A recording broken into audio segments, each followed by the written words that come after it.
when you recognize that, someone on a remote team is struggling and their performance starts to drop, what's some of those indicators and what's some of the thoughts that you're like immediately trying to put in place? I mean, is there like some red flags right away that on a remote team you kind of just does a communication drop? I mean, what is it that's kind of just clear indicators of like, okay, I might need to step in here or give this person a little bit more attention, or kind of just keep them reel them back, so to speak. If somebody, let's say has a decline in their performance, really it comes down to two things, right? Number one is whether that person is that just like how they are. They're just a lazy person. They just don't want to put any effort in general. Or number two is if that person perhaps is like thinking about like leaving the company. They just don't want to do the work anymore. Maybe the role's not a good fit for them. There's something else that they want to do, right? So let me touch base about like two that different topic a little bit. So the first one is about hiring like the wrong person. And this does happen, right? That's why I put like a very strict emphasis on like the interview process, making sure that we bring on board the right person and make sure that I train the person who's doing the interview can like smell BS from like far away. Right.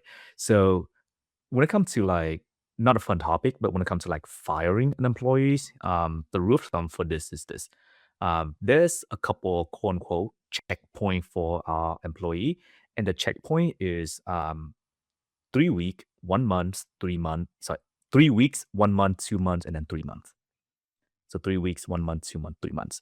So the first 3 week is the onboarding period for that person. This means this is the period where we gauge the person to see if they can actually perform the role, right? If we might give them like some tasks to do, some exercises, and if they able to like get through that, it's mimic like their actual like work environment. If they able to like accomplish all that stuff, then great, they have the right skill set for us. Everything else fair game. We can train the person to maybe like adapt to the culture and things like that. Within the first month of an employee being on board, I think this is where people are still excited, right, about a new role. They put in the best effort. This is the first impressions, boss, whatever it might be, right? So they're gonna try their very best, and you're gonna see a lot of like good, I guess, like sign from the employees. But don't let that fool you. In the second month, is the excitement is still there, right? There's still, I guess, like areas where the employees still want to learn, they want to excel at a certain stuff. So the excitement is still there. It's kind of slow down a little bit, right? But they still, like putting the best foot forward, trying to like try new stuff, trying to impress the boss, whatever it might be. And I think at the end of month three is where their true color show, right? And this is the moment where we decide whether or not we want to keep somebody for like years to come, super long term, or we let them go at that point. Because month three is where you find out about the true color, whether or not this person's lazy. Maybe they haven't been filling in the report. Maybe their performance decline. They take maybe like 3 hours to respond to your message. That's a sign that you probably should let that person go. Yeah.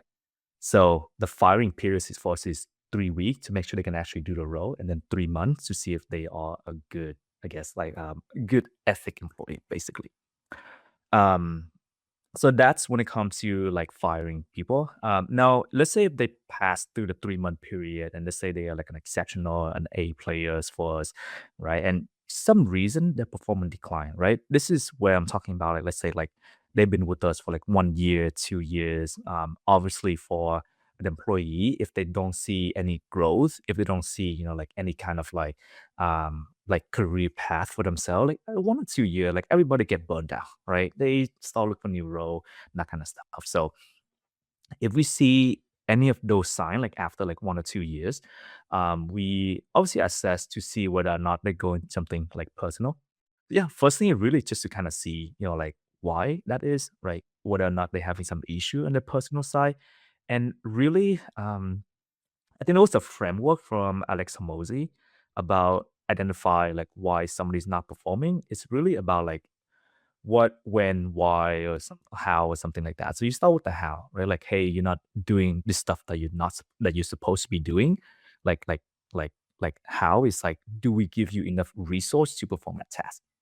Right? Maybe because when you give them a certain task, they just don't have the resource, they don't have the right support to do it, right? Like if you knock out the how, then the what, right? Are you clear with what you're supposed to be doing? Are you clear with what is the expectation, what they expect of you, your role and the project, right? And then you move on to like maybe like the why, like why you're not doing it, all that kind of stuff, right?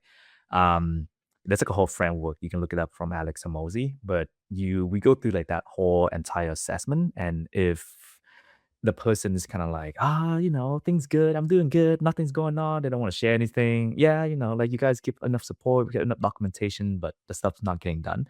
Then I think that's a clear indication that maybe their mind is just not there anymore.